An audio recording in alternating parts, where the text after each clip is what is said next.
May mga batang 90s ba dito? Kamusta kayo? Kamusta tayo? Alam niyo, sa totoo lang tayo may pinakamasayang kabataan. Tayo yung mga kabataan noon na napakababaw ng kaligayahan. Tayo yung mga batang batak sa arawan kahit napagalitan ng magulang, okay lang basta makipaglaro sa mga kaibigan. Di natin alam kung ano yung teknolohiya. Di natin alam kung ano yung cellphone.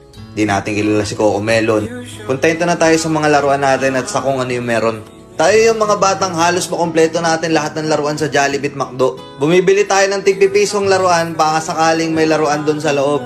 Naalala nyo? Noong mga panahon, naghahanap pa tayo ng gagamba kung saan-saan. Naghahanap tayo ng mga sanga ng puno para makipaglaro ng baril-barilan. Kukuha tayo ng gulong sa tabi-tabi tapos pagugulungin lang natin kung saan-saan. Mabibwisit tayo kapag hindi tayo pinayagan ng magulang natin makipaglaro sa mga kaibigan natin sa ulanan. Tayo yata yung mga huling batch ng mga bata na nakikipaglaro pa ng tagu-taguan. Sa totoo lang, di ba? Real talk.